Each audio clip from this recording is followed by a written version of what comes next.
let's get into some Reds talk now. They're sitting at 5-8 overall. 2 weeks into the season, basically, now at this point. They did win their first series over the last few days in San Francisco against the Giants.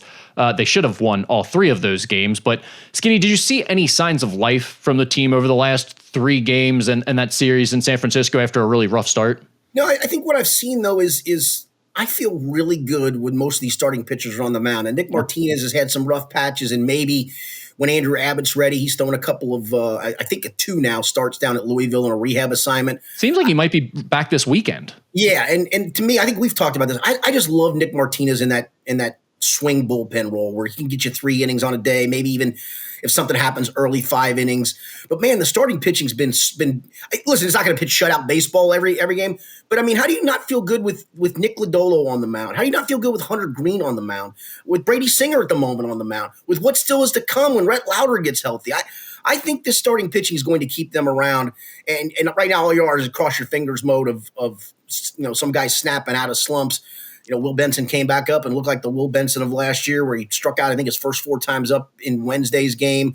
I mean, he just feels like a classic 4A guy. The guy I'm interested in is to see, I think we talked about this on last week's podcast with Noel V. Marte. Whenever they felt comfortable that he's, I guess, right at the plate, might be the time to bring him up. Now, Matt McClain's injury kind of forced that hand a little bit probably.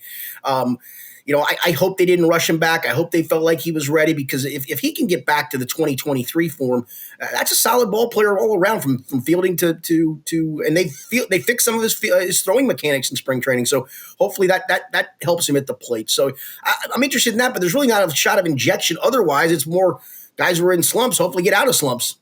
With the starting pitching thing, because I'm with you, it's been very impressive to start, but I also think about last year, and I feel like for a month or 2 of last year's season, we kind of started off going, man, it's fun to watch these pitchers every night, but they're not getting a lot of support.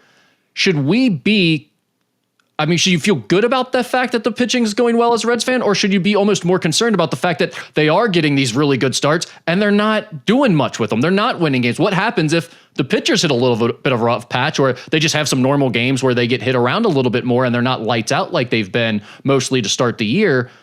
I mean, is that a more concerning thing that they're not making more hay as the pitchers are doing well to start? No, that's a fair point. And listen, some of the guys who aren't hitting didn't hit last year either. So, maybe right. My hope is unfounded. Again, I'm still bullish on CES. I probably will be until he proves me otherwise. And at the moment, he's proving me otherwise. Yeah. I mean, it is concerning for that. I'll give you that part of it. But I just don't know if this pitching is going to hit a slump. And again, there's a lot of arms in reserve. Last year, Rhett Lauder wasn't ready until the season was basically over. Right. And then he came up with Chase Burns isn't ready at the moment, but Lauder's ready. Chase Petty's close to being ready. Abbott's close to being ready. I mean, even an old guy like Wade Miley, when he gets back, could maybe give you something if you need it as your 9th or 10th starter. So that's the thing I think I'm encouraged by is the current pitching situation and then the depth of pitching in the system. Matt McClain was placed on the 10-day injured list on Tuesday with a strained left hamstring. Terry Francona said McClain had been bothered by the leg in recent days. They wanted to be cautious about it. He had the quote, "There's just so much baseball left to play that it just didn't seem like it made a lot of sense to try to push through this right now," Francona said. Normally, probably wouldn't even bring this up. I'd be like, hey, it's 10-day injured list, precautionary, no big deal. But we are talking about Matt McClain here, and we are talking about a guy whose biggest issue to this point in his career is that he can't stay on the field. I know it's minor. I know it's precautionary, but Skinny, does this raise a bit of a red flag for you this early, having to put McClain back on the injured list? It does. I mean, there are certain guys, for whatever reason, they're just injury prone. It sucks. I don't know why that is. I don't know how that is. I mean, it's not a kid who doesn't take care of himself.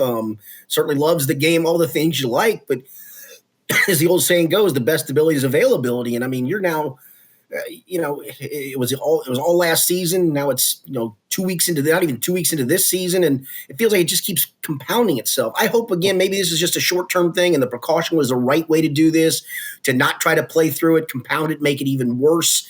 And maybe this is all it needs is this time of rest. I hope this is the last thing, but I mean we've seen guys in all kinds of sports. You're like, man, he's really good, but he just can't stay healthy, and sometimes it's not the guy's fault. It just is what it is in life. I wonder if that's this guy.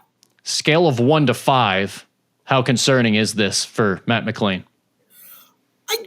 I'd go a 1 because it seems like it's short term. Ask me next week if he's still on the IL and still bothered. I'd raise that probably closer to a 4 or a 5. Right now, a 1 because again, it feels like they think it's. I mean, I think they didn't put him on the IL for a few days. They played shorthanded for a couple of 3 games, thinking he might be able to come back. Instead, they figured, well, he can't, so let's go ahead and IL him because we need the roster spot. That sounds to me like it's a pretty short term thing. Well, they were also going through that whole deal where everyone had food poisoning, it sounded like, including Terry Francona. That sounded like quite the scene there as they were going through that. But, I mean, I would definitely have it more than 1. I think because of McClain, maybe not this injury specifically, but just an injury in general for him or him going to the injured list in general is a little bit concerning. But I'm with you on the idea that, okay, let's say it's a 1 or a 2 for now, wherever you fall on that scale. If we hear the words second opinion or they're going to extend his stay on the IL, then all bets are off. Then it becomes a major, 4.5 in my opinion, if there's any type of delay or issue with this. His agent, Scott Boras, and we know that he's a hard guy to negotiate with, right? I mean, he sometimes will sit his clients out if he has to. I know there was a story last week about the Reds maybe trying to inch their way towards extending a McClain and get it done early. I mean, what a brilliant deal the Hunter Green deal looks like at the moment, right? The McClain one's interesting to me because I think he's a terrific player, and I'd like to get him under contract and not have to take this to free agency when the time comes. But at the same time, there's a risk with this guy now. I mean, there just is. Yeah, that's a really good point. What's your comfortability? What's the threshold for willing to pay a guy like that? Because there really is, a ton of unknown, a ton of concern with his injury history and his lack of production to this point. But I think we would all agree, you can't find anyone in Cincinnati who's seen him to this point that doesn't think he will be a good baseball player if healthy. I mean, you're right. That's one that looks like Hunter Green. If you could get him now at a discounted rate, you could end up having one of the best 3 or 4 second basemen in baseball locked up for years to come, potentially like Hunter Green situation. But it is a bit of a risk. How comfortable would you feel giving him a long-term deal with lots of money? I don't think I would. I mean, I need to see him stay healthy now for extended periods, right? I mean, it's a whole season that was missed, and now you're very quickly into this season and time is missed. I think I need to see more, unfortunately, and not performance based, but just more of a being able to be an everyday guy. Well, I think there's a difference too when you're talking about pitchers versus position players, because an average solid starter in Major League Baseball as a pitcher is still worth a lot of money. Even if you're not good. So getting Hunter Green you're paying a bit of a premium, but it's not near the type of premium you would pay a top starter in baseball. And the way he's developed over the last 2 seasons, he's starting to look very much like that. Also on Tuesday, Skinny, Cincinnati optioned right-hander Carson Spires to AAA Louisville and recalled infielder Noelvi Marte, which you talked about a little bit, and Will Benson as well. What were your thoughts on the early personnel decisions there? I know like you had mentioned, being excited to see Marte, but just the idea of making the moves this early. Did you think it was time for a change, needed to start moving some guys, or is this? I know fans want a lot of changes made already. Where were you at on all of that? Yeah, the Marte one, again, I just want to make sure that they feel like he's back to what he was. That I think we all agree they completely rushed him last year after he came back. He didn't even hit at Louisville, right? And then he didn't hit when he came up here. And I don't think it's Ped related. The Peds didn't do really anything for him the year before from a hitting perspective, in my opinion. He got daily at bats at Louisville, but is it enough to say, okay, listen, he's past that now. We need to see him at the major league level. We think he can perform at the major league level. The Will Benson one to me he was hot at Louisville. I think we talked about this last week, him and Reese Hines and Marte. I mean, are these going to be classic 4A players? I think Will Benson is that classic 4A player. That being said, you're getting nothing out of Jake Fraley. I mean, it can't be much worse at this point. And maybe you feel like Will's fixed some stuff and he's going to come to the big leagues and he's going to do what he did for parts of 2023. Well, not off to the greatest of start. So I get it. I just my patience is pretty thin on Will Benson, to be honest with you.